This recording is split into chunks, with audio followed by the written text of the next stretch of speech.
Le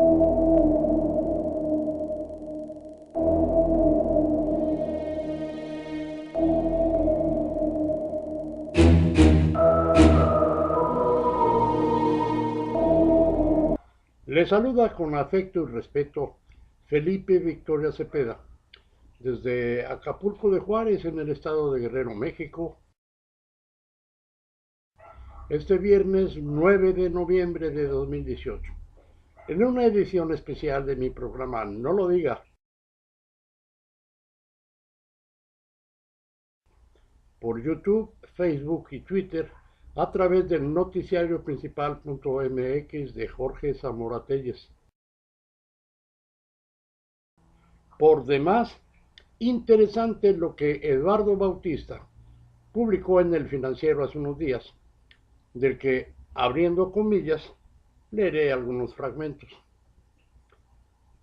AMLO desconoce la historia de México. La justificación histórica con que descalifica a la prensa que lo critica muestra que Andrés Manuel López Obrador no solo desconoce el pasado, lo manipula a su conveniencia, así lo señalan expertos. Andrés Manuel López Obrador ha dicho que es un apasionado de la historia de México, pero ¿en verdad la conoce? En octubre pasado, el presidente electo llamó prensa fifí a los medios que lo criticaron por declarar que el país estaba en bancarrota.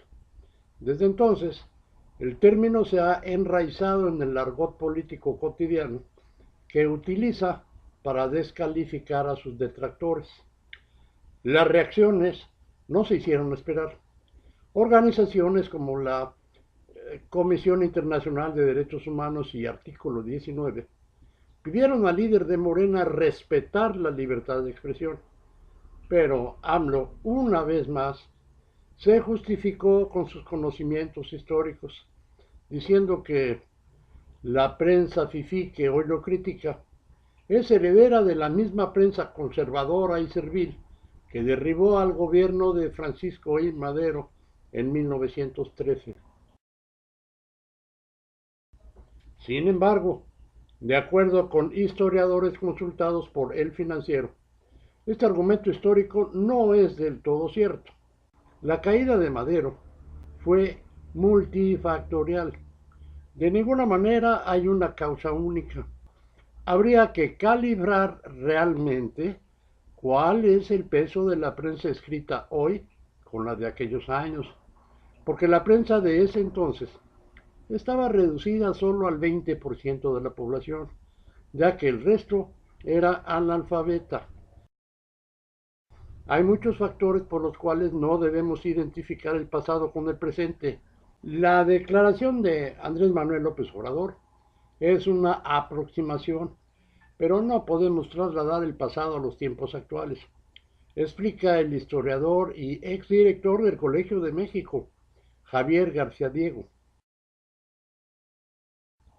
Si bien existió una prensa antimaderista, el Imparcial, el Mañana, el Heraldo o Multicolor, como ejemplos más claros, tampoco se puede afirmar que todos los medios de aquellos años estaban sesgados por el mismo lado.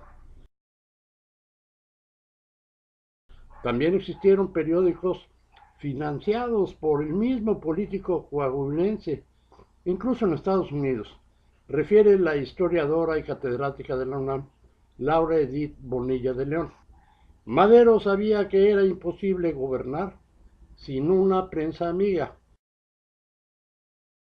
Por ello buscó el apoyo de muchos diarios, como El Demócrata o El Nueva Era, tanto en México como en Estados Unidos. Esa fue una práctica que heredó de Porfirio Díaz. Financiar periódicos en el extranjero. El Monitor Democrático, por ejemplo, era de San Antonio, Texas. Para Madero era muy importante la visión que se tenía de su gobierno en Estados Unidos, señala así la investigadora. De acuerdo con un estudio elaborado por la Universidad Autónoma Metropolitana Azcapotzalco. La acción de la prensa en la democracia maderista 2012, de 1911 a 1913, se publicaron alrededor de 700 caricaturas que ridiculizaron la figura del líder del Partido Nacional antirreeleccionista. Las publicaciones gráficas más incisivas fueron Ipiranga, 16 caricaturas, El Chisme, 21, Rascatripas, 13 y sobre todo Multicolor, 600, donde colaboraba el legendario caricaturista Ernesto El Chango García Cabral, quien frecuentemente hacía alegorías entre la baja estatura física y las cortas capacidades de Madero como jefe de Estado.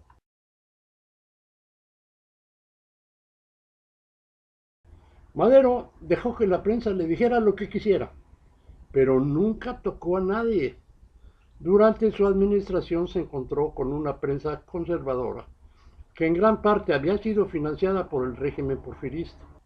Muchos periódicos publicaron que Madero era un político pequeño en todos los aspectos. Estas acciones debilitaron su imagen y contribuyeron a derrumbar sus aspiraciones democráticas.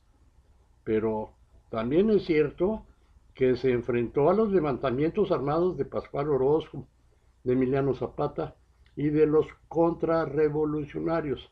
Observa la historiadora y directora del Instituto Nacional de Estudios Históricos de la Revolución Mexicana, Patricia Galeana.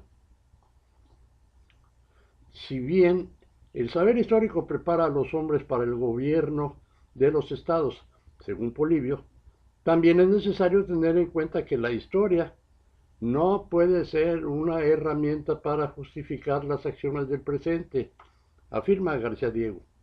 La relación entre la prensa y Madero fue muy compleja. Hubo críticas groseras, pero también hubo otras más analíticas. Madero derrocó al gobierno de Díaz, pero no supo construir uno propio. Su administración también cayó por errores que él mismo cometió, como haber disuelto el Partido Nacional Antirreeleccionista, haber roto con el villismo, lo cual le restó capacidad gubernativa, con el orozquismo, con el zapatismo y por no haber estrechado relaciones con el Ejército Federal, apunta. Bueno, pues, ¿a quién idolatra AMLO? En plena campaña presidencial, López Obrador hizo una declaración que dejó con las cejas levantadas a más de un historiador. Soy republicano, soy demócrata, soy legítimamente ambicioso, soy honesto, soy pacífico, soy consecuente, soy libre, soy congruente, soy respetuoso, soy amplio, plural e incluyente. No meteré a Peña Nieto a la cárcel. Seré, como Benito Juárez, Francisco I. Madero y Lázaro Cárdenas, hombre de nación. Me pueden llamar peje, pero no soy lagarto.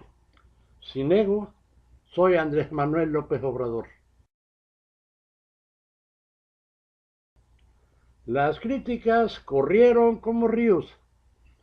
La historia es la sagrada escritura de Andrés Manuel López Obrador y él es el oráculo que la interpreta. Que yo recuerde, ningún candidato presidencial desde Guadalupe Victoria hasta Peña Nieto ha postulado, ni siquiera especulativamente, su sitio en la historia antes de que la propia historia emitiera su veredicto. Así escribió Enrique Krauss en su columna del diario Reforma, un mes antes de la victoria electoral del tabasqueño. En Instrucciones para vivir en México, Jorge Ibargüengoitia asegura que la historia patria, esa que nos enseñan los libros de texto y que es francamente aburridísima, fue confeccionada por personas a las que no les interesaba tanto presentar el pasado como justificar el presente. Ese tipo de historia, dice Bonilla de León, es la que frecuenta López Obrador cuando quiere desmenuzar su realidad. El problema de AMLO es que no conoce la historia. Si la conociera y entendiera tanto como dice, sabría que Madero también fue un fifí, un conservador en sus políticas económicas y un hacendado del norte que también velaba por los intereses de su clase. Para mí, AMLO es un ignorante de la historia. Cuando recurre a ella, la revuelve a su conveniencia. Recordemos que la historia es ideología y el uso de ella permite a los políticos tener un apoyo real para un futuro incierto, analiza la académica. Continúa Krauss. Su teoría corresponde a un historicismo decimonónico, desacreditado en sus dos vertientes, la creencia en el libreto de la historia y la idolatría de los héroes. Para Andrés Manuel López Obrador, el libreto culmina con él y el héroe definitivo es él. La prensa, los editorialistas y caricaturistas fueron feroces contra Madero, pero Madero nunca descalificó a sus críticos. Ninguno de estos rasgos específicos corresponde a López Obrador, que propende al poder absoluto y a la intolerancia.